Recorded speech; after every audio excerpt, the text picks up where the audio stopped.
ನಾನು ನಿಮ್ಮ ಶಿವಕುಮಾರಪ್ಪ.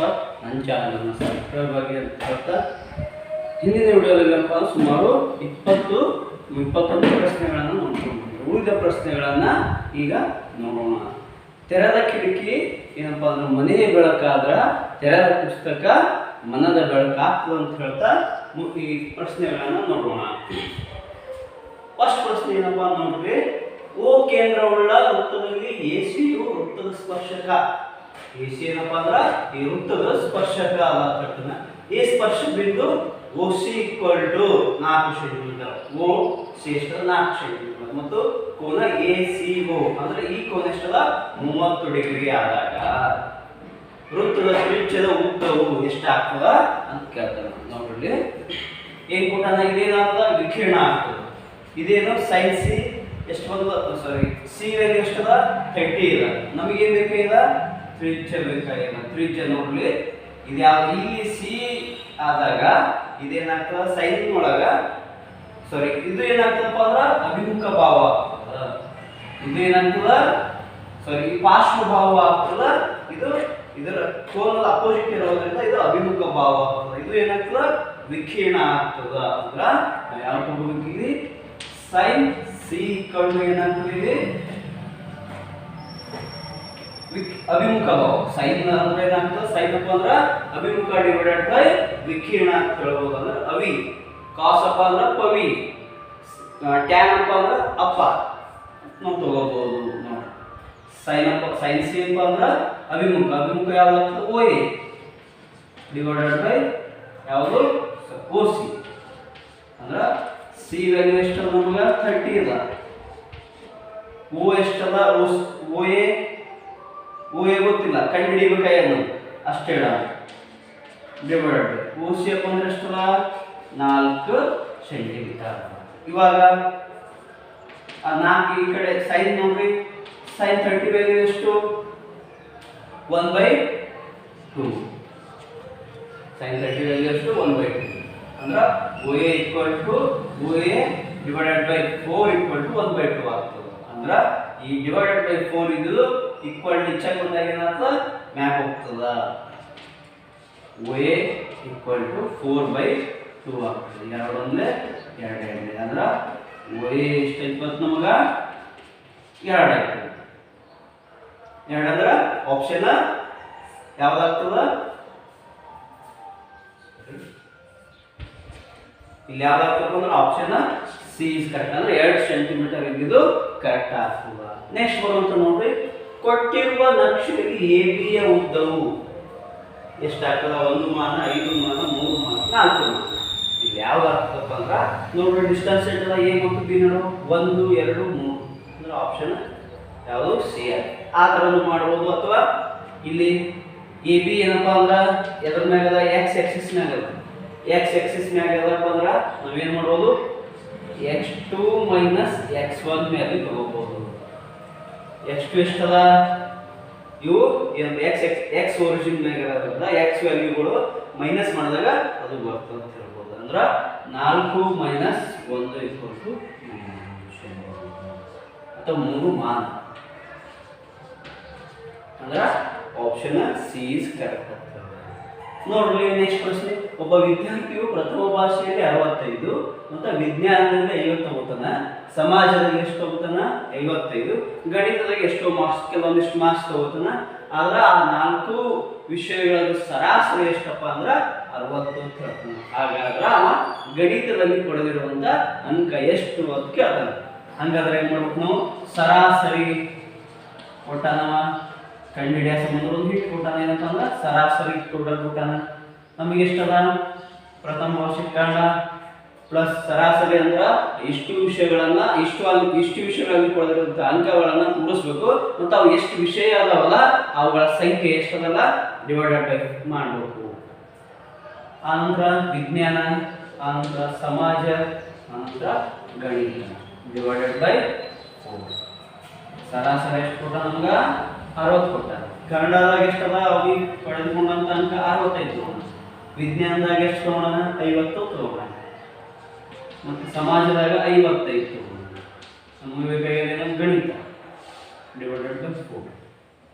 ಈ ಡಿವೈಡೆಡ್ ಬೈ 4 ಈ ಕಡೆ ಬಂದ್ರೆ ಏನಾಗ್ತದೆ ಇಂಟು ಆಗ್ತದೆ 60 ಗುಂಡ್ಲೆ 4 ಆಗ್ತದೆ ಇವಿಷ್ಟು ಕೂಡಿಸ್ರೆ ಎಷ್ಟು ಬರ್ತದೆ ನೋಡ್ರಿ 55 65 ಎಷ್ಟು ಆಗ್ತದ 120 120 ಪ್ಲಸ್ 50 170 ಪ್ಲಸ್ ಗಣಿತ ಏನಿಲ್ಲ ಅಂದ್ರೆ ಪ್ಲಸ್ ಪಿಚ್ಚರ್ ಬಂದ್ರೆ ಏನಾಗ್ತದ ಮೈನಸ್ ಆಗ್ತದೆ ಇದು ನೋಡ್ರಿ ಎಷ್ಟು ಗುಣಾಕಾರ 64 24 ಹೊಂದಿದೆ 240 ಮೈನಸ್ ಇದು ಈ ಕಡೆ ಬಂದ್ರೆ ಏನಾಗ್ತದೆ ಮೈನಸ್ ಆಗ್ತದೆ ಮೈನಸ್ 170 ಗಣಿತ ಅಂದ್ರೆ ಗಣಿತ ಎಷ್ಟು ತಗೋದ್ರಪ್ಪ ಅಂದ್ರೆ 240 ಒಳಗ 170 ಕಳೆದ್ರೆ ಎಷ್ಟಾಗ್ತದ 70 ಉಳಿತದ ಅಂದ್ರೆ ಗಣಿತದಾಗ ಬರೆದಿರುವಂತ ಅಂಕ ಎಷ್ಟಪ್ಪ ಅಂದ್ರೆ 70 ಅಂದ್ರೆ ಆಪ್ಷನ್ ಡಿ ಈಸ್ ಕರೆಕ್ಟ್ ಅಂತಂದು ಹೇಳ್ಬೋದು. ನೆಕ್ಸ್ಟ್ ಬರುವಂತ ಪ್ರಶ್ನೆ ನೋಡಿ ಕೇಂದ್ರೀಯ ಪ್ರವೃತ್ತಿಯ 3 ಅಳತೆಗಳಿರುವ ಪ್ರಾಯೋಗಿಕ ಸಂಬಂಧ ಯಾವಪ್ಪ ಅಂದ್ರ ಯಾವ್ದಾಗ್ತದಪ್ಪ ಅಂದ್ರೆ ಇಲ್ಲಿ 3 ಮಧ್ಯಾಂಕ ಇಟ್ಕೊಂಡು ಬಹುದಕ್ಕ ಪ್ಲಸ್ 2 ಸರಾಸರಿ ಆಗ್ತದೆ ಅಂದ್ರ ಆಪ್ಷನ್ ಎ ಇದೇನಪ್ಪ ನಿಮ್ಗೆ NTSC ಪೇಪರ್ ಒಳಗೂ ಬಂದಿರುವಂತ ಪ್ರಶ್ನೆ ಕೂಡ ಹೌದು. ನೆಕ್ಸ್ಟ್ ನೋಡ್ರಿ ತ್ರಿಭುಜ ABC ಯಲ್ಲಿ AB divided by AC equal to BD ಬೈ CD ಆಗಿದೆ ಮತ್ತು ಇನ್ ಕೆಳನ ಆಪ್ಷನ್ ಕೋನ B ಎಷ್ಟು 70 ಹೇಳ್ತಾನೆ ಮತ್ತು ಕೋನ C ಎಷ್ಟು 50 ಅಂತ ಹೇಳ್ತಾನೆ ಆದಾಗ ಯಾವ ಈ ಕೋನ ಕಂಡುಹಿಡಿ ಅಂತಾನ ಈ ಕೋನ ಕಂಡುಹಿಡಿಬೇಕಾದಾಗ ಏನು ಹೆಂಗ್ ಮಾಡ್ಬೇಕಪ್ಪ ಅಂದ್ರೆ ನೋಡ್ರಿ ಈ ತರ ಸಮಾಂತರ AB divided by AC AB divided by ಯಾವ್ದು ಅಂತ ಹೇಳ್ತಾನೆ AC ಅಂತ ಹೇಳ್ತಾನೆ ಮತ್ತು BD ಡಿವೈಡೆಡ್ ಬೈ CD ಅಂತ ಹೇಳ್ತಾನೆ ಅಂದ್ರೆ ಇವೆಲ್ಲ ಏನಪ್ಪ ಅಂದ್ರೆ ಸಮಾನುಪಾತದಲ್ಲಿ ಅದಾವತ್ತಂದು ಹೇಳ್ತಾನೆ ಆದಾಗ ಕೋನ ಇದೆಷ್ಟಪ್ಪ ಅಂದ್ರೆ 50 ಇದು 50 ಮತ್ತು ಇದು 70 ಅಂತ ಹೇಳ್ತಾನೆ ನೋಡ್ರಿ ಈ ತರ ಮಾಡಿದಾಗ ಇದು A ಕಂಡುಹಿಡಿದಪ್ಪ ಅಂದ್ರೆ ಈ AD ಲೈನ್ ಏನಪ್ಪ ಅಂದ್ರೆ ಕೋನಾರ್ಧಕ ಆಗಿರುವಂಥದ್ದು ಅಂದ್ರೆ ಅದು ವಿಭಾಗ ಮಾಡ್ಕೋತಂದ ಅಂದ್ರೆ ಆ A ಗುಣವನ್ನ ಸಮಾನಾಗಿ ವಿಭಾಗ ಮಾಡ್ಕೊ ಅಂದ್ರೆ ಇದು ಯಾವ BAD ಇಟ್ಕೊಂಡು ಯಾವತ್ತು DAC ಅಂತ ಹೇಳ್ಬೋದು ನೋಡಿ ತ್ರಿಭುಜಗಳ ಒಳಕೋನಗಳ ಮೊತ್ತ ಕೋನ A ಕೋನ B ಕೋನ C ಇಕ್ವಲ್ ಎಷ್ಟು 180 ಆಗ್ತದೆ ತ್ರಿಭುಜಗಳ ಒಳಕೋನಗಳ ಮೊತ್ತ ನೋಡ್ರಿ ಕೋನ A ಗೊತ್ತಿಲ್ಲ ಕೋನ B ಎಷ್ಟದ 70 ಕೋನ C ಎಷ್ಟದ ನಮಗೆ 50 ಕೂಟ ಈಕ್ವಲ್ ಟು 180 ಕೋನ A ಅಂದ್ರೆ ಎಷ್ಟಾಗ್ತದ 70 ಪ್ಲಸ್ 150 ಎಷ್ಟಾಗ್ತದ 120 ಆಗ್ತದ ಆ 120 ಅನ್ನ ಈಕ್ವಲ್ ಟು ಅಚ್ಚಕಾಸರ ಏನಾಗ್ತದ ಮೈನಸ್ ಆಗ್ತದ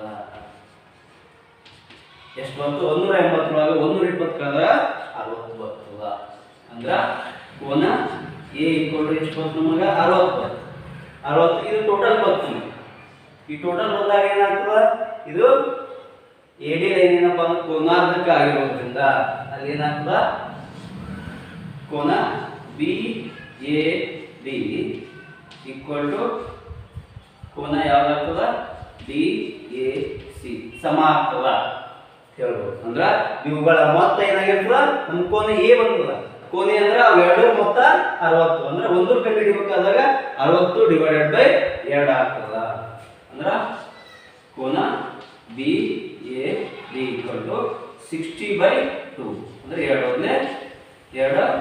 3 6 ಅದನ್ನು ಸಾರಿ ಎಷ್ಟು ಬರ್ತದೆ ನಮ್ಗೆ BAD ಇದು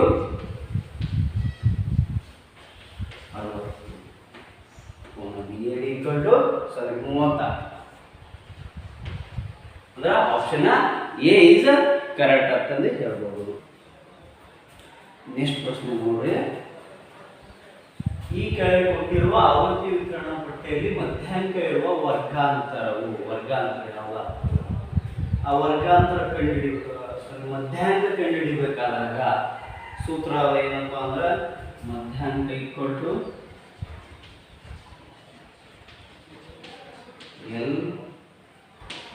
L plus n/2 minus CF divided by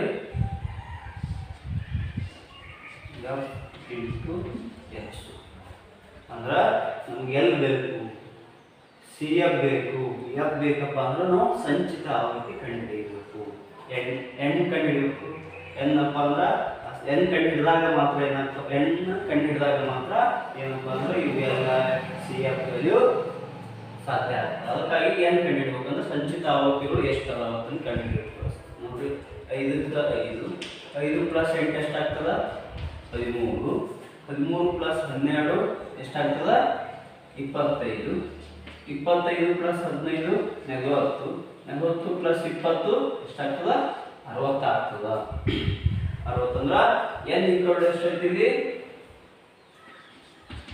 65. n/2 ಅಂದ್ರೆ ಎಷ್ಟಾಗ್ತದೆ 30 ಆಗ್ತದೆ. ಅಂದ್ರೆ ಈ 30 ಏನಾಗಿರ್ತಪ್ಪ ಅಂದ್ರೆ ಈ 30 ಯಾವ ವರ್ಗಾಂತರ ಒಳಗೆ ಬರ್ತದ, ಈ ವರ್ಗಾಂತರದಲ್ಲಿ ಸ್ಟಾರ್ಟ್ ಆಗ್ತದ. ಅಂದ್ರೆ ನಮಗೆ ಇಲ್ಲಿ n ಈಕ್ವಲ್ ಎಷ್ಟಾಯ್ತು 30. ನೆಕ್ಸ್ಟ್ ಏನು ಸಿ ಎಫ್ ಕಂಡುಹಿಡಿಬೇಕು, ಎಫ್ ಕಂಡುಹಿಡಿಬೇಕು. ಎಫ್ ಮತ್ತು ಎಫ್ ಕಂಡುಹಿಡಿಯಲಿ. ಎಫ್ ಅಂದ್ರೆ ಈ 30 ಮತ್ತು 40 ವರ್ಗಾಂತರ ಯಾವ್ದು, ಸಂಚಿತ ಆವೃತ್ತಿ ಎಷ್ಟದ 40. ಅಂದ್ರೆ ಆ 40 ಏನಾಗಿರ್ತದಪ್ಪ ಅಂದ್ರೆ ಎಫ್ ವ್ಯಾಲ್ಯೂ ಆಗಿರ್ತದ. ಸಿ ಎಫ್ ಅಪ್ಪ ಅಂದ್ರೆ ಅದರ ಹಿಂದಿನ ಇದು ಸಂಚಿತ ಆವೃತ್ತಿ ಅಂದ್ರೆ ಎಷ್ಟಾಗ್ತದ 25. ಎಚ್ ಅಪ್ಪ ಅಂದ್ರೆ ಇವುಗಳ ನಡುವಿನ ಅಂತರ, ವರ್ಗಾಂತರ ನಡುವಿನ ಅಂತರ ಎಚ್ ಈಕ್ವಲ್ ಟು ಅಂದ್ರೆ ಇಲ್ಲಿ ಎಷ್ಟಾಗ್ತದ ಎಲ್ಲಪ್ಪ ಅಂದ್ರೆ ಎಷ್ಟು 30 ಪ್ಲಸ್ n/2 ಅಪ್ಪ ಅಂದ್ರೆ 30 ಮೈನಸ್ ಸಿ ಎಫ್ ಅಂದ್ರೆ 25 ಡಿವೈಡೆಡ್ ಬೈ 40. ಎಫ್ ಅಂದ್ರೆ 40 ಇಂಟು ಎಚ್ ಅಂದ್ರೆ 10 ಆಗ್ತದೆ.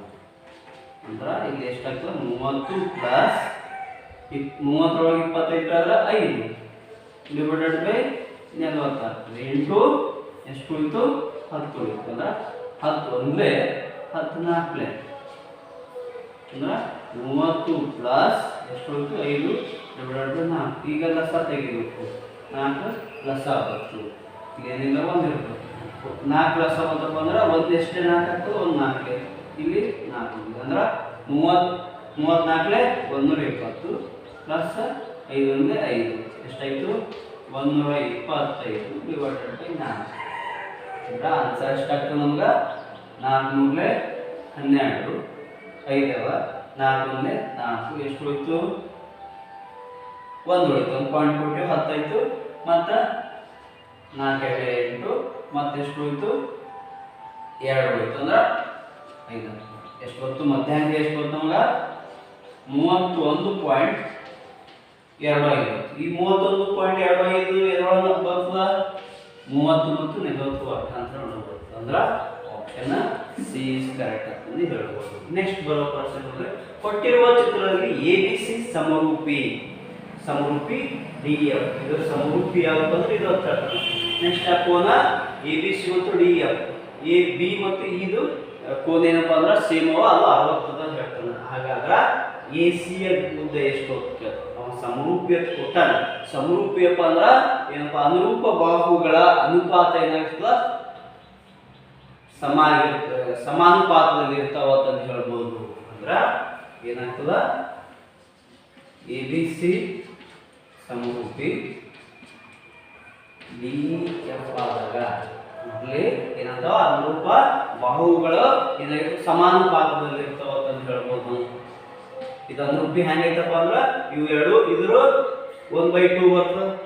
ಇದು ಕೂಡ ಡಿವೈಡ್ ಮಾಡಿ 1/2 ಬರ್ತದೆ. ಸಮಾನುಪಾತದಲ್ಲಿ ಎರಡು ಬಾಹುಗಳು ಏನಪ್ಪಾ ಅಂದ್ರೆ ಸಮಾನುಪಾತದಲ್ಲಿ ಆದವು. ನೆಕ್ಸ್ಟ್ ಒಂದು ಕೋನ ಸಮಾನ ಅಂದ್ರೆ ಬಾಕೋಬದ ಪ್ರಕಾರ ಸಮರೂಪಿ ಆದವು ಅಂದಾಗ AB ಡಿವೈಡೆಡ್ ಬೈ ಯಾವ್ದಾಗ್ತದ AB ಡಿವೈಡೆಡ್ ಬೈ D ಅನುರೂಪ ಯಾವುದು D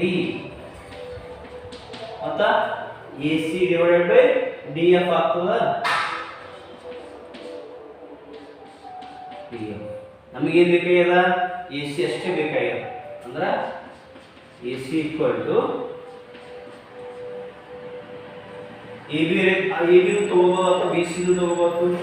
ಹಾಗಾಗಿ ನಮ್ಗೆ ಅಲ್ಲಿ 4.8 ಇರೋದ್ರೆ ಛೇದ ಹೋಗಾಕಿದ್ರೆ ಪ್ರಾಬ್ಲಮ್ ನಿಮ್ಗೆ ಗೊತ್ತಾಗಲಿಲ್ಲ ಅಂತ ಏನು ಮಾಡ್ತೀನಿ ಈ BC ತಗೋತೀನಿ ಈಸಿ ಆಗ್ತದೆ. B C E F. ಇದೇನಾಗ್ತದಪ್ಪ ಅಂದ್ರೆ ಎ ಸಿ ಕಂಡುಹಿಡಿಬೇಕು. ಆದಾಗ ಏನಾಗ್ತದೆ ಡಿ ಎಫ್ ಡಿವೈಡೆಡ್ ಬೈ ಇದು ಚೆಕ್ ಹೋದಾಗ ಗುಣಾಕಾರ ಆಗ್ತದೆ. B C divided by E F into D F. ಬಿ ಸಿ ವ್ಯಾಲ್ಯೂ ಎಷ್ಟು ನಮಗೆ 6 ಅದ, ಹೌದು. Next E F value 3. D F ಅಂದ್ರೆ ಎಷ್ಟದ 1.3 ಅಂದ್ರೆ 3 ಅಂದರೆ 3 ಉಳಿತೇನೆ. 2 ಗುಂಡ್ಲೆ 1.3 ಅಂದ್ರೆ 2.6 ಸೆಂಟಿಮೀಟರ್. ಎ ಸಿ 2.6 ಅಂದ್ರೆ ಯಾವ್ದಾಗ್ತದ ಆಪ್ಷನ್ ಬಿ ಇಸ್ ಕರೆಕ್ಟ್ ಅಂತ ಹೇಳ್ಬೋದು. Next Tribhuja A B C L.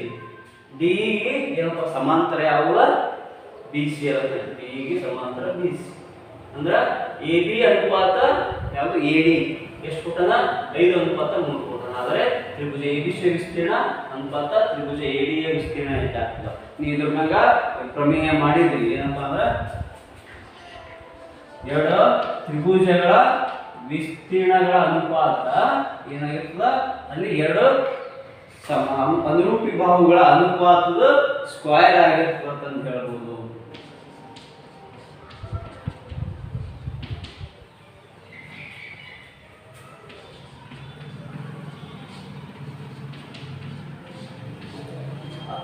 ಏನಪ್ಪಾ ಅಂದ್ರ ಅನುರೂಪಿ ಬಾಹುಗಳದ್ದು ಅನುಪಾತದ ಏನಪ್ಪ ಅದೊಂದು ಸ್ಕ್ವೇರ್ ಇಕ್ವಲ್ ಟು ಏನಂತ ಆ ತ್ರಿಭುಜಗಳ ವಿಸ್ತೀರ್ಣದ ಅನುಪಾತ ಆಗಿರ್ತದೆ ಅಂತ ಹೇಳ್ಬೋದು.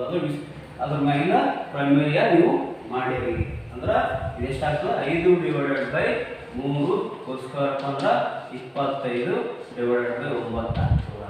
5 ಸ್ಕ್ವೇರ್ 25, 3 ಸ್ಕ್ವೇರ್ 9 ಅಂದ್ರ 25 ಡಿವೈಡೆಡ್ ಬೈ 9 ಆಗ್ತದೆ. ಅಂದ್ರ 25 ಅನುಪಾತ ಎಷ್ಟಾಯ್ತಿಲ್ಲಿ? 9. ಅಂದ್ರ ಆಪ್ಷನ್ ಡಿ ಕರೆಕ್ಟ್ ಅಂತ ಹೇಳ್ಬೋದು. ಕೊಟ್ಟಿರೋ ಚಿತ್ರದಲ್ಲಿ ತ್ರಿಭುಜ ಎ ಬಿ ಸಿ ಇಟ್ಕೊಂಡು ಏನಪ್ಪಾ ಅಂದ್ರ 90 ಇದು 90 ಕೊಟ್ಟಾನ. ಬಿ ಡಿ ಗೆ ಲಂಬ ಏನಪ್ಪ ಅಂದ್ರ ಎ ಸಿ ಗೆ ಲಂಬ ಯಾವಪ್ಪ ಅಂದ್ರ ಬಿ ಡಿ ಎಲ್ಲ ತರ್ತಾನ. ಎ ಬಿ ಇಕ್ವಲ್ ಟು 6 ಮತ್ತು B C equal to 8. A C ಅಪ್ಪ ಎಷ್ಟು ಕೊಟ್ಟಾನ? 10 ಸೆಂಟಿಮೀಟರ್ ಅಂತಂದು ಹೇಳ್ಯಾರ. ಆದಾಗ ಇದರ ಉದ್ದ ಎಷ್ಟು ಕೇಳ್ತೀವಿ ನಾವು ಅಂದಾಗ ನೋಡ್ರಿ, ತ್ರಿಭುಜ ಎ ಬಿ ಸಿ ಅನುರೂಪಿ ತ್ರಿಭುಜ ಎ ಬಿ ಡಿ ಅಂತ ಹೇಳ್ಬೋದು. ಯಾಕಪ್ಪ ಅಂದ್ರ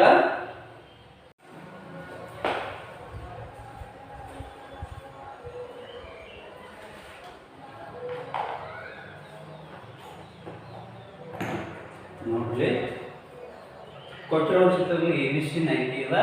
ನೆಕ್ಸ್ಟ್ ಎ ಸಿ ಲಂಬ ಬಿ ಡಿ ಇದೆ ಅಂತ ಹೇಳ್ತಾನೆ.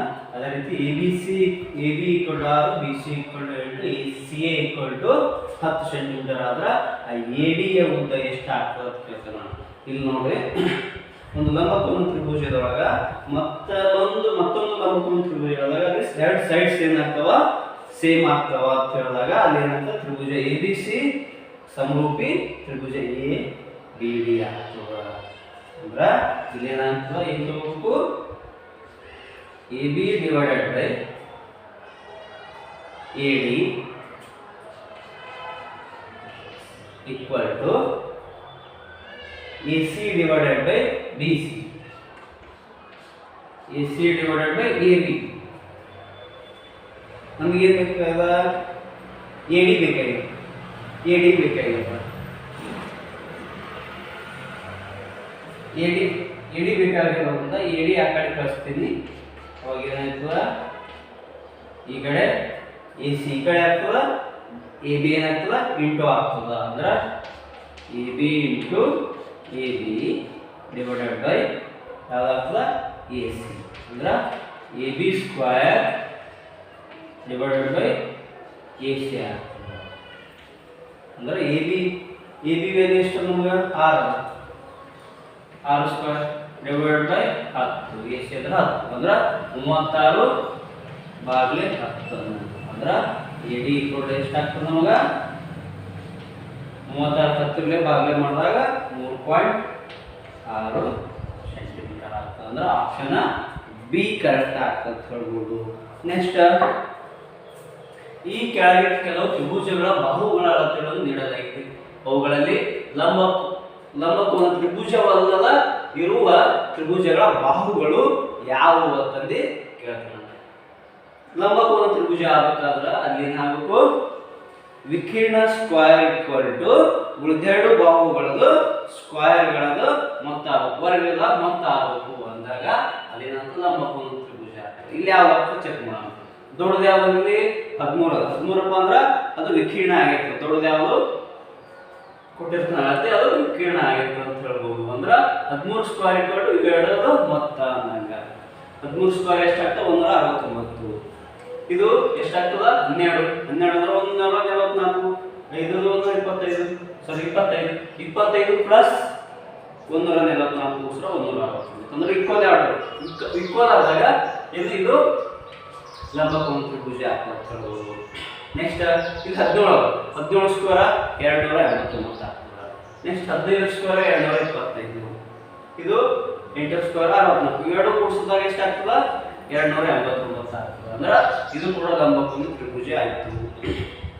ನೆಕ್ಸ್ಟ್ ಬರುವಂತದ್ದು ನೋಡೋವಿ. ಇಲ್ಲಿ ಏನಾಗ್ತದ 8 ಅಲ್ಲ ದೊಡ್ಡದು. 8 ಸ್ಕ್ವೇರ್ ಎಷ್ಟು 64. ನೆಕ್ಸ್ಟ್ ಇದು 6 ಸ್ಕ್ವೇರ್ ಎಷ್ಟಾಗ್ತದೆ 30. 9 ಸ್ಕ್ವೇರ್ 9. 36 ಪ್ಲಸ್ 9 ಎಷ್ಟಾಗ್ತದೆ 45 ಆಗ್ತದೆ. ಅಂದ್ರೆ ಇದು ಸಮ ಆಗಂಗಿಲ್ಲ. 64 ಇಕ್ವಲ್ ಟು 40 ಸಮ ಆಗಂಗಿಲ್ಲ. Not equal to 45. ಯಾವುದು ಸಮಸ್ಯೆ ಈ ಪಕ್ಷದ ಎ ಆಫ್ 4, 6 ಮತ್ತು ಬಿ ಆಫ್ ಎ, ಬಿ ಬಿಂದುಗಳನ್ನು ಸೇರಿಸುವ ರೇಖಾಖಂಡದ ಮಧ್ಯ ಬಿಂದು ಏನಪ್ಪಾ ಅಂದ್ರೆ ಮೂಲ ಬಿಂದುವಾದರೆ ಮಧ್ಯ ಬಿಂದು ಏನಪ್ಪ ಅಂದ್ರೆ ಇಲ್ಲಿ ಒಂದು ರೇಖಾಖಂಡದ ಆ ಮಧ್ಯ ಬಿಂದು ಏನಾಗಿತ್ತು ಮೂಲ ಬಿಂದು ಅಂದಾಗ ನೋಡ್ರಿ ಏನಾಗ್ತಪ್ಪ ಅಂದ್ರ ಈ ತರ ಬರ್ತದೆ. 1 2 3 4 1 2 3 4 5 6 1 2 3 4 5 1 2 3 4 5 6 ಏನು ಹೇಳಿದ್ರೆ 4 ಮತ್ತು -6. 4 ಅಂದ್ರೆ ಈ ಕಡೆ ಪ್ಲಸ್ ಮೇಲೆ X value. Next x2 value y1 value ಎಷ್ಟು -6 ಅಂತ ಹೇಳೋದು. ಅಂದ್ರೆ ಈ ಪಾಯಿಂಟ್ ಮತ್ತೆ ಮಧ್ಯ ಬಿಂದು ಏನಿದೆ ಅಂದ್ರೆ ಮೂಲಗಳಾಗ್ಯಾವ. ಅಂದ್ರೆ ಮೂಲ ಅಂದ್ರೆ ಯಾವ್ದಾಗ್ತದೆ ಒರಿಜಿನ್ 0, 0 ಅಂದ್ರೆ x ವ್ಯಾಲ್ಯೂ ಮತ್ತು y ವ್ಯಾಲ್ಯೂ ಇದಾಗಪ್ಪ. ಮಧ್ಯ ಬಿಂದು p ಆಫ್ x y ಮತ್ತು y ವ್ಯಾಲ್ಯೂ 0 ಆಗಿರುತ್ತೆ. ಅಂದ್ರೆ ಮುಂದೆ ಯಾವ್ದಾಗ್ತದೆ ಇನ್ನೊಂದು ರೇಖಾಖಂಡ ಏನಪ್ಪ ಆಗಬೇಕಾದಾಗ ಅದು ಯಾವ ಬಿಂದು ಆಗ್ತದ ಅಂತ ಹೇಳ್ತಾನೆ. x2 ಮತ್ತು y2 ಗೆ ಎಷ್ಟು ಆಗ್ತದೆ ಅಂತ ಹೇಳ್ತಾನೆ. ಅದನ್ನ ಏನು ಮಾಡಬೇಕು, ಮಧ್ಯ ಬಿಂದು ಅಂದಾಗ ಮಧ್ಯ ಬಿಂದು ಸೂತ್ರ ಹಚ್ಚಬೇಕು. p of xy equal to x2 plus x1 divided by 2 ಮತ್ತು y2 plus y1 divided by 2 ಆಗ್ತದ. p ಆಫ್ x ಮತ್ತು y ವ್ಯಾಲ್ಯೂ ಎಷ್ಟು ಅದ 0. ಹಾಗಾಗಿ x2 ಅಂದ್ರೆ ನಮಗೆ ಕಂಡುಹಿಡಿಯಬೇಕಾಗಿರುತ್ತದೆ. ಪ್ಲಸ್ x1 ಅಂದ್ರೆ ಎಷ್ಟು ಕೊಟ್ಟನ 4 ಕೊಟ್ಟನ ಡಿವೈಡೆಡ್ ಬೈ 4 y2 ಕಂಡುಹಿಡಿಯಬೇಕಾಗಿಲ್ಲ. ಪ್ಲಸ್ y1 ಎಷ್ಟು ಅದ -6 ಅಂದ್ರೆ ಡಿವೈಡೆಡ್ ಬೈ 2 ಅಂದ್ರೆ ಇಲ್ಲಿ x ವ್ಯಾಲ್ಯೂಗಳು y ವ್ಯಾಲ್ಯೂಗಳು ಇದು ಆಗ್ತದೆ. ಅಂದ್ರೆ x2 plus 4 divided by 2 equal to 0 ಮತ್ತು y2 -6 divided by 2 equal to 0 ಆಗ್ತದೆ. ನೋಡ್ರಿ x2 divided by 2 plus 4 divided by 2 ಈ ಥರ ಬರ್ಕೋಬಹುದು ನಾವು ಅಥವಾ ಬರ್ಕೋಬಹುದು.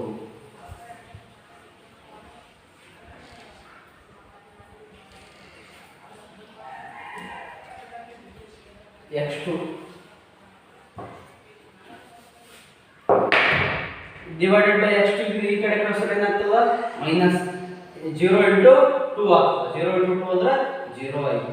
ಅಂದ್ರೆ x ಪ್ಲಸ್ 4 ಈಕ್ವಲ್ ಟು 0 ಆಯಿತು. ಅಂದ್ರೆ x2 ಈಕ್ವಲ್ ಟು ಎಷ್ಟಾಗ್ತದ ಪ್ಲಸ್ ಇದು ಈಚೆ ಬಂದಾಗ ಮೈನಸ್ ಆಗ್ತದೆ. ಅದೇ ರೀತಿ ಇದು ಡಿವೈಡೆಡ್ ಬೈ 2 ಈ ಕಡೆ ಪ್ಲಸ್ 0 ಅಂದ್ರೆ y2 -6 ಈಕ್ವಲ್ ಟು 0 ಆಯಿತು. ಅಂದ್ರೆ y2 ಈಕ್ವಲ್ ಟು ಎಷ್ಟಾಗ್ತದ 6 ಆಗ್ತದೆ. ಅಂದ್ರೆ ನಮಗೆ ವ್ಯಾಲ್ಯೂಸ್ ಏನಾಯ್ತು -4 ಮತ್ತು -6. ಅಂದ್ರೆ ಈ ಕಡೆ -4 ಈ ಕಡೆ ಎಷ್ಟಾಗ್ತದೆ 1 2 3 4 5 6 ಈಕ್ವಲ್ ಏನಪ್ಪ ಅಂದ್ರೆ ಅವು ಆ ರೇಖಾಖಂಡ ಅಂತಂದು ನಾವು ಹೇಳ್ಬೋದು. ನೆಕ್ಸ್ಟ್ ಪ್ರಶ್ನೆ ನೋಡ್ರಿ. ಸ್ಪರ್ಶಕಗಳಿಗೆ ಸಂಬಂಧಿಸಿದಂತೆ ಈ ಹೇಳಿಕೆ 4 ಹೇಳಿಕೆಗಳನ್ನು ನೀಡಲಾಗಿದೆ. ಕೆಳಗೆ 4 ಹೇಳಿಕೆಗಳನ್ನು ನೀಡಲಾಗಿದೆ. ಇವುಗಳಲ್ಲಿ ತಪ್ಪಾಗಿರುವ ಹೇಳಿಕೆ ಯಾವುದು ಅಂತಂದು ನೋಡು. ಒಂದು, ಬಾಹ್ಯ ಬಿಂದುವಿನಿಂದ ಒಂದು ವೃತ್ತಕ್ಕೆ ನಿರ್ದಿಷ್ಟವಾಗಿ ಸ್ಪರ್ಶಕಗಳನ್ನು ಎಳೆಯಬಹುದು. 2 ಸ್ಪರ್ಶಕಗಳನ್ನು ಅಂದ್ರೆ ಒಂದು ವೃತ್ತ ಐತಪ್ಪ ಅಂದ್ರೆ ಬಾಹ್ಯ ಬಿಂದುವಿನಿಂದ 2 ಸ್ಪರ್ಶಕ ಎಳೆಯಬಹುದು ಅಂದ್ರೆ ಕರೆಕ್ಟ್. ವೃತ್ತದ ಮೇಲಿನ ಒಂದು ಬಿಂದುವಿನಿಂದ ವೃತ್ತಕ್ಕೆ ಒಂದು ಸ್ಪರ್ಶಕವನ್ನು ಮಾತ್ರ ಎಳೆಯಬಹುದು. ವೃತ್ತದ ಮ್ಯಾಪ್ ಅಂದ್ರೆ ಒಂದು ಯಾವುದೋ ಒಂದು ಬಿಂದು ತಿಳ್ಕೊಳ್ಳೋಣ, ಅದರಿಂದ ಒಂದು ಸ್ಪರ್ಶಕ ಎಳಕ್ ಸಾಧ್ಯ ಆಗ್ತದೆ, 2 ಎಳಕ್ ಸಾಧ್ಯ ಇಲ್ಲ ಅಂತ ಹೇಳ್ತಾನೆ. ಅಂದ್ರೆ correct option D. Next option D ನೋಡಿ. ಬಾಹ್ಯ ಬಿಂದುವಿನಿಂದ ವೃತ್ತಕ್ಕೆ ಎಳೆದ ಸ್ಪರ್ಶಕಗಳ ಉದ್ದವು ಸಣ್ಣಾಗಿರ್ತದೆ. ನೋಡಿ ಇದು ಎಷ್ಟು ಇರ್ತಪ್ಪ ಅಂದ್ರೆ ಇದು ಕೂಡ ಏನಾಗಿರ್ತಪ್ಪ ಅಂದ್ರೆ ಸ್ಪರ್ಶಕಗಳು 2 ಸ್ಪರ್ಶಕಗಳ ಉದ್ದ ಸೇಮ್ ಆಗಿರ್ತದ.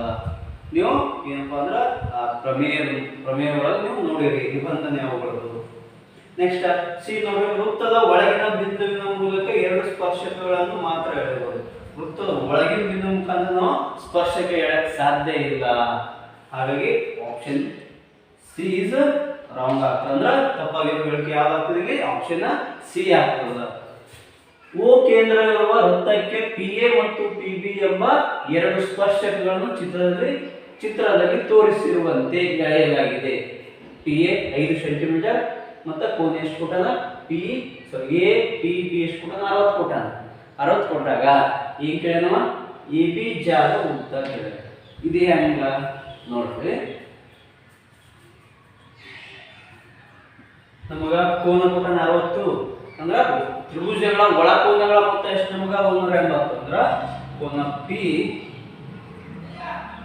ಕೋನ A, ಕೋನ B, ಕೋನ P ಈಕ್ವಲ್ ಎಷ್ಟಾಗ್ತದೆ? ನಮಗ 180. ಇಲ್ಲಿ ನಮಗ ಗೊತ್ತಿಲ್ಲ x ತಿಳ್ಕೊಳ್ಳೋಣ, ಗೊತ್ತಿಲ್ಲ x ತಿಳ್ಕೊಂಡಪ್ಪ ಅಂದ್ರೆ ಪ್ಲಸ್ ಇದೆಷ್ಟಾಗ್ತದೆ? 60 180 ಅಂದ್ರೆ 2x = 180 - 60 ಆದಾಗ x ಎಷ್ಟಾಗ್ತದಪ್ಪ ಅಂದ್ರೆ ಅಲ್ಲಿ 120 ಡಿವೈಡೆಡ್ ಬೈ 2 ಅಂದ್ರೆ 2 260. x ವ್ಯಾಲ್ಯೂ ಎಷ್ಟೈತೆ ನಮ್ಗೆ? 65. ಅಂದ್ರೆ ಇದು 65 ಇದು 65. ಅಂದ್ರೆ ಸೇಮ್ 3 ಕೋನಗಳ ಒಳಗಿನ ಮೊತ್ತ ಎಷ್ಟಾಗ್ತದೆ? 60 180. 3 ಕೋನಗಳು 60 60 ಆದಾಗ ಅದೇನಾಗ್ತದೆ? ಸಮಬಾಹು ತ್ರಿಭುಜ ಆಗ್ತದೆ. ಅಂದ್ರೆ ಸಮಬಾಹು ತ್ರಿಭುಜ ಆಗಿರ್ತದೆ. ಅಂದ್ರೆ ಇದು 5 ಸೆಂಟಿಮೀಟರ್ ಆದ್ರೆ ಇದು ಕೂಡ 5 ಸೆಂಟಿಮೀಟರ್ ಆಗ್ತದ. ನೆಕ್ಸ್ಟ್ ಅದರ ಜಾಗ ಕೂಡ ಎಷ್ಟಾಗ್ತದ? 5 ಸೆಂಟಿಮೀಟರ್ ಆಗ್ತದೆ. ಅಂದ್ರೆ ಆಪ್ಷನ್ ಸಿ ಇಸ್ ಕರೆಕ್ಟ್ ಅಂತ ಹೇಳ್ಬೋದು. ನೆಕ್ಸ್ಟ್ ಒಂದು ವೃತ್ತದಲ್ಲಿ 2 ತ್ರಿಜ್ಯಗಳ ನಡುವಿನ ಕೋನ ಅಂದ್ರೆ ತ್ರಿಜ್ಯ, ವೃತ್ತದ ನಡುವಿನ ತ್ರಿಜ್ಯಗಳ ನಡುವಿನ ಈ ಕೋನ ಎಷ್ಟಪ್ಪ ಅಂದ್ರೆ ಎಷ್ಟು? 130. ನೆಕ್ಸ್ಟ್ ತ್ರಿಜ್ಯಗಳ ಅಂತ್ಯ ಬಿಂದುವಿನಿಂದ 2 ಸ್ಪರ್ಶಕಗಳ ನಡುವಿನ ಕೋನ. ಈ ಅಂತ್ಯ ಬಿಂದು, ತ್ರಿಜ್ಯಗಳ ಅಂತ್ಯ ಬಿಂದು, ಇವುಗಳ ನಡುವಿನ ಸ್ಪರ್ಶಕ ಆಗ್ಯಾವ. ಹೌದು, ಇವುಗಳ ಕೋನ ಎಷ್ಟಾಗ್ತದೆ ಅಂತ ಕೇಳ್ತಾರೆ. ಅಂತ ನೋಡ್ರಿ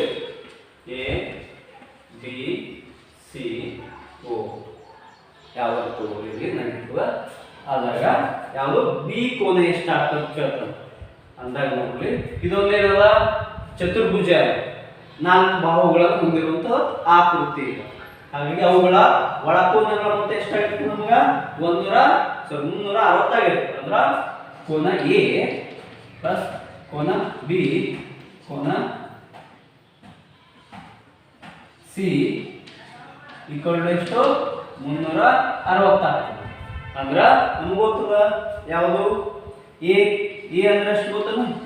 ತ್ರಿಜ್ಯ ಮತ್ತು ಸ್ಪರ್ಶಕದ ನಡುವಿನ ಕೋನ ಎಷ್ಟಾಗಿರ್ತದೆ? ಯಾವಾಗಲೂ 90 ಆಗಿರ್ತದೆ, ಲಂಬ ಆಗಿರ್ತದ. 2 ಕೋನಗಳು ಎಷ್ಟಾಗ್ತವ? 90 ಆಗ್ತವೆ. ಕೋನ ಎ 90, ಕೋನ ಓ ಅಂದ್ರೆ ಕೊಟ್ಟಾನ 130, ಪುನಃ ಸಿ ಅಂದ್ರೆ 90, ಪುನಃ ಬಿ ಕಂಡುಹಿಡಿಯಬೇಕಾಗಿಲ್ಲ. ಅಂದ್ರೆ ಇವುಗಳು ಎಷ್ಟು ಕೂಡಿಸಿದಾಗ ಎಷ್ಟು ಆಗ್ತದಪ್ಪ ಅಂದ್ರೆ 360 ಕೂಡಿಸಿದಾಗ ಎಷ್ಟು ಆಗ್ತದೆ ಅಂದ್ರೆ 310 ಆಗ್ತದೆ. ಆ 310 ಇಕ್ವಲ್ ಟು ಇಚ್ಚಕ್ಕಂದಾಗ ಏನಾಗ್ತದ ಮೈನಸ್ ಆಗ್ತದ. ಅಂದ್ರೆ 360 ಮೈನಸ್ 310 ಅಂದ್ರೆ ಎಷ್ಟಾಯ್ತು 55. ಅಂದ್ರೆ ಆಪ್ಷನ್ ಯಾವ್ದಪ್ಪ ಪುನಃ ಬಿ ಎಷ್ಟಾಗ್ತದ 50 ಆಗ್ತದೆ. ಅಂದ್ರೆ ಆಪ್ಷನ್ ಯಾವ್ದು correct? Option D is correct ಅಂತ ಹೇಳ್ಬೋದು. ನೆಕ್ಸ್ಟ್ ಬರೋ ಪ್ರಶ್ನೆ ನೋಡ್ರಿ, ಒಬ್ಬ ವಿದ್ಯಾರ್ಥಿಯು A B equal to 5, B C equal to 6.5, A C equal to ಏನಪ್ಪಾ ಅಂತ ಇರುವಂತೆ ಎ ಬಿ ಸಿ ತ್ರಿಭುಜ ರಚನೆ ಮಾಡ್ಯಾನ. ನಂತರ ಈ ತ್ರಿಭುಜದ ಪ್ರತಿಯೊಂದು ಬಾಹು ಎಡಿ ತ್ರಿಭುಜ ಎಡಿಯ ಅನುರೂಪ ಬಾಹುಗಳ 7/7 ಎ ಬಿ ಸಿಗೆ ಸಮರೂಪಿಯಾದ ಎಡಿಇ ಎಂದು ರಚಿಸುತ್ತಾನೆ. ತ್ರಿಭುಜ ಎಡಿಇ ರಚನೆ ಮಾಡ್ತಾನೆ. ಹಾಗಾದ್ರೆ ಎಡಿಇಯ ಬಾಹುಗಳಾದ ಎಇ ಮತ್ತು ಎಡಿ ಅಂದ್ರೆ ಎಇ ಮತ್ತು ಎಡಿಯ ಏನಪ್ಪಾ ಅಂದ್ರೆ ಉದ್ದ ಎಷ್ಟು ಅಂತ ಕೇಳ್ತಾನೆ. ನೋಡ್ರಿ ಅವ ಏನಪ್ಪಾ ಏನು ಲೆಕ್ಕಾಚಾರ ವಿಧಾನದಿಂದ ಕಂಡು ಹಿಡಿದಾಗ ದೊರೆಯುವ ಉದ್ದಗಳನ್ನು ಕ್ರಮವಾಗಿ ಲೆಕ್ಕಾಚಾರ ವಿಧಾನ ನೋಡಿ ಡೈರೆಕ್ಟ್ ನಾವು ಇಲ್ಲೇ ಮಾಡ್ಬೋದು. ಇದು 7 ಅದ ಹೌದು. ನಾವ್ ಏನ್ ಕೇಳಿದ 5/7 ಅಂದಾಗ ನೀವೇನ್ ಮಾಡ್ತೀರಿ, ಇಲ್ಲಿ 7 ಪಾಯಿಂಟ್ಗಳು ಹಾಕೋತೀರಿ. ಇಲ್ಲಿ ಎಷ್ಟು ಹಾಕ್ಬೇಕಾಗ್ತದ 7 ಒಂದು ಲಘು ಕೋನವಾಗಿ ಸಮಾಂತರವಾಗಿ ಒಂದು ಲೈನ್ ಹೇಳಿದ ನಂತರ ಲಘು ಕೋನ ಇಟ್ಕೊಂಡು ಏನಪ್ಪಾ ಅಂದ್ರ 90 ಒಳಗೆ 2 ಡಿಗ್ರಿ ಇಟ್ಕೊಂಡು ಏನ್ ಮಾಡ್ತೀವಿ ಒಂದು ಸ್ಟ್ರೇಟ್ ಈ ಕಡೆ ಲೈನ್ ಹೇಳಿದೆ. ಯಾವುದು ಸ್ಟ್ರೇಟ್ ಲೈನ್ ಹೇಳಿದ ನಂತರ ಏನ್ ಮಾಡ್ತಾರೆ ಅಲ್ಲಿ 5/7 ಅಂದ್ರೆ ದೊಡ್ಡದು ಯಾವ್ದಾಗಿ 7 ಭಾಗಗಳು ಮಾಡ್ತೀರಿ ನೀವು. ಆ ಲೈನ್ ಅನ್ನ 7 ಸಮಾಂತರದ 7 ಲೈನ್ಗಳನ್ನ ಕಟ್ ಮಾಡ್ತೀವಿ. ಅವಾಗ ಏನಾಗ್ತದ ಇಲ್ಲಿ 5 ಲೈನ್ ಏನಾಗ್ತದಪ್ಪ ಅಂದ್ರೆ 5/7 ಅಂದ್ರೆ 5 ಪಾಯಿಂಟ್ ಏನಾಗ್ತದೆ ಸಿ ಪಾಯಿಂಟ್ ಜಾಯಿನ್ ಮಾಡ್ತೇವೆ, ಕೂಡಿಸ್ತೇವೆ. ಕೂಡಿಸಿದ ನಂತರ ಉಳಿದೆಷ್ಟು 2 ಪಾಯಿಂಟ್ ಉಳಿತಾವ. 2 ಪಾಯಿಂಟ್ ಅಪ್ಪ ಅಂದ್ರೆ ಇಲ್ಲಿ ಈ ಸಿ ಡಿ ಉದ್ದ ಏನಾಗಿರ್ತಪ್ಪ ಅಂದ್ರೆ ಆ 2 ಅಂದ್ರೆ 2ಕ್ಕಿಂತ ಹೆಚ್ಚಿಗೆ ಆಗಿರ್ತದ. ಅದು 3 ಇಲ್ಲಪ್ಪ ಅಂದ್ರೆ 2ಕ್ಕಿಂತ ಹೆಚ್ಚಿಗೆ 3ಕ್ಕಿಂತ ಒಳಗಾಗಿರ್ತದೆ ವ್ಯಾಲ್ಯೂ ಯಾವುದು ಈ ಸಿ ಡಿ ವ್ಯಾಲ್ಯೂ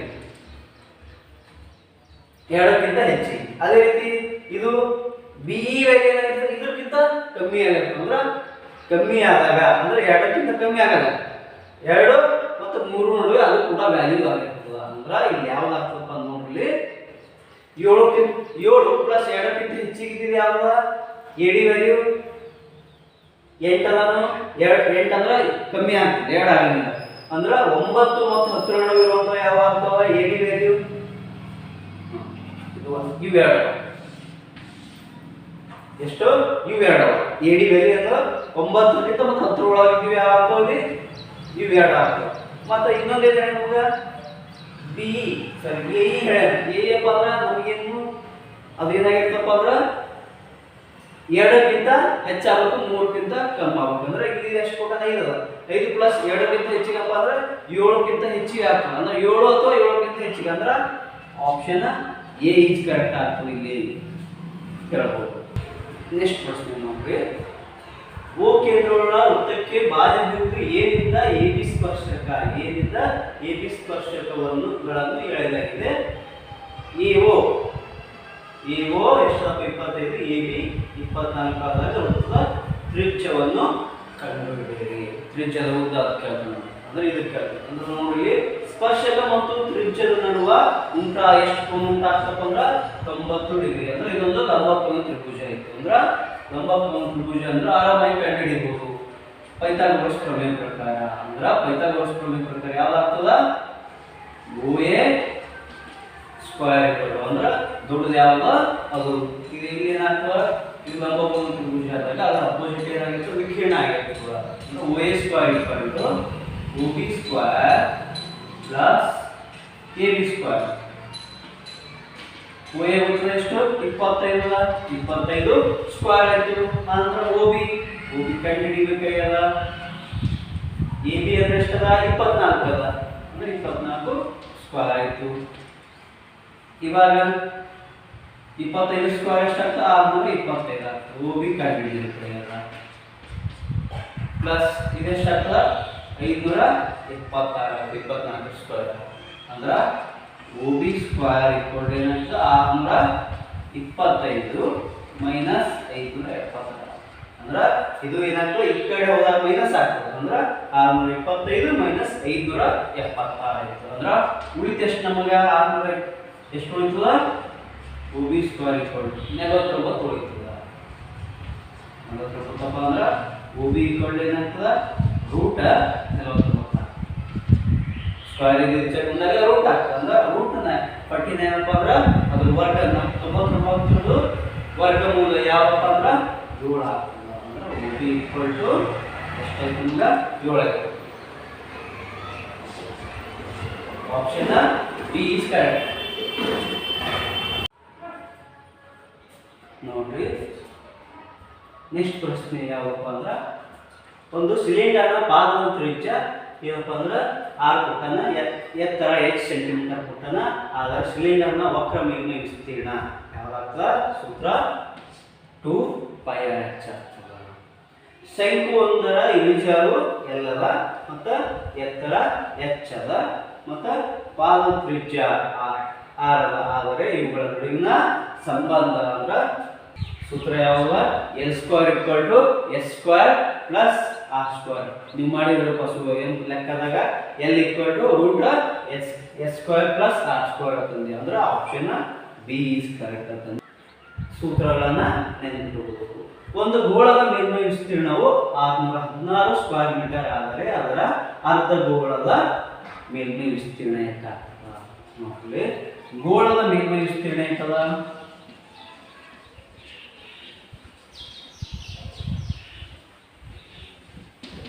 ಏನದ 4πr² ಫಾರ್ಮುಲಾ ಏನದ 4πr². ಅದೇ ರೀತಿ ಅರ್ಧ ಗೋಳದ ಏನದ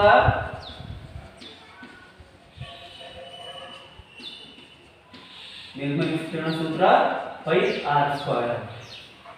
2πr² ಅಂದ್ರೆ ಈ ಗೋಳದ ಅರ್ಧ ಅದನ್ನ ಅದರ ಗೋಳದ ಎಷ್ಟು ಕೊಟ್ಟದ ವಿಸ್ತೀರ್ಣ 614 ಗೋಳದ 600 ಅರ್ಧ ಗೋಳ ಅಂದ್ರೆ ಎಷ್ಟಾಗ್ತದೆ ಅದು ಅರ್ಧ ಅಂದ್ರೆ ಅರ್ಧ ಗೋಳದು 616 ಡಿವೈಡೆಡ್ ಬೈ 2 ಅಂದಂಗೆ ಆ ಡಿವೈಡೆಡ್ ಬೈ 2 ಮಾಡಿದ್ರೆ ಎಷ್ಟು ಬರ್ತದ 308 ಆಗ್ತದ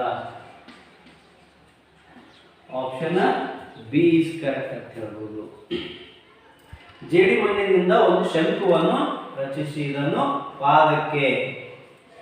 ಇದನ್ನು ಪಾದಕ್ಕೆ ಸಮಾಂತರವಾಗಿ ಚಾಕುವಿನಿಂದ ಕತ್ತರಿಸಿ ಉಂಟಾದ ಚಿಕ್ಕ ಶಂಕುವನ್ನು ಬೇರ್ಪಡಿಸಿದಾಗ ನಂತರ ಉಳಿಯುವ ಘನ ಅಂದ್ರೆ ಒಂದು ಶಂಕು ಅದ ಆ ಶಂಕುಕ್ಕೆ ಏನು ಮಾಡಪ್ಪ ಅಂದ್ರೆ ಸಮಾಂತರ ಪಾದಕ್ಕೆ ಸಮಾಂತರವಾಗಿ ಕಟ್ ಮಾಡ್ಯಾನ ಇದೇನು ಪಾದವಲ್ಲ ಈ ಪಾದಕ್ಕೆ ಸಮಾಂತರವಾಗಿ ಕಟ್ ಮಾಡ್ಯಾನ ಕಟ್ ಮಾಡಿದಾಗ ಏನಾಯ್ತು ಒಂದು ಶಂಕು ರಚನೆ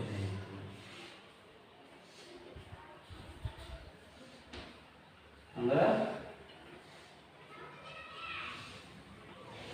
ಈ ತರ ರಚನೆ ಹೊಂದು ಅಂದ್ರೆ ಟೋಪಿ ತರ ರಚನೆ ಹೊಂದ್ತದ ಗೋಳ ಕೂಡ ಆಗಂಗಿಲ್ಲ ಅಂದ್ರೆ ಶಂಕುವಿನ ಭಿನ್ನತೆ ಕರೆಕ್ಟ್ ಆಗ್ತದ ಒಂದು ನೇರ ಸಿಲಿಂಡರ್ನ ಪಾದದ ಸುತ್ತಳತೆ 44 ಸೆಂಟಿಮೀಟರ್ ಆದ್ರೆ ಎತ್ತರ ಎಷ್ಟದ 10 ಸೆಂಟಿಮೀಟರ್ ಆದರೆ ಸಿಲಿಂಡರ್ನ ಸಿಲಿಂಡರ್ನ ಘನಫಲ ಏನದ πr²h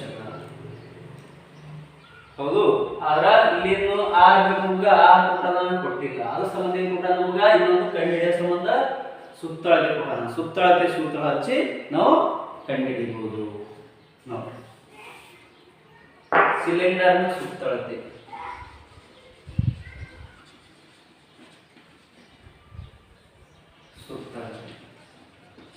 ಸೂತ್ರ ಏನಪ್ಪ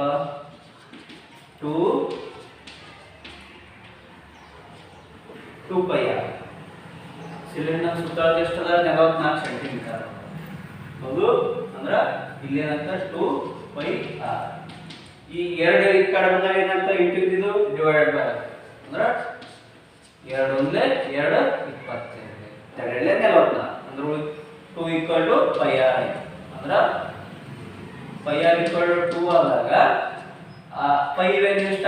ಸಾರಿ ಆರ್ ವ್ಯಾಲ್ಯೂ ಎಷ್ಟಾಗ್ತದ ಪೈ ಅಂದ್ರೆ ಈಚೆ ಬಂದಾಗ ಏನಂತ ಡಿವೈಡೆಡ್ ಬೈ ಆಗ್ತದೆ ಪೈ ವ್ಯಾಲ್ಯೂ 22 ಭಾಗಿಲೆ 7 ಅಂದ್ರೆ 20 ಇಲ್ಲಿ ಎಷ್ಟಿದೆ 22 ಅಂದ್ರೆ 22 ಉಳಿತೇನು 7 ಕೆಳಗಿಂದ ಮ್ಯಾಗ ಹೋಗ್ತದೆ ಅಂದ್ರೆ ಆರ್ ಈಕ್ವಲ್ ಎಷ್ಟು ಆಯ್ತು 7 ಆಯ್ತು ಆರಾಮಾಗಿ ನಾವು ಏನು ಘನಫಲ ಕಂಡುಹಿಡಿಯಬಹುದು ಘನಫಲ ಕಂಡುಹಿಡಿಯೋ ಸೂತ್ರ ನೋಡ್ರಿ ಇನ್ನೇ ಹೇಳಿ ಸಿಲಿಂಡರ್ನ ಘನಫಲ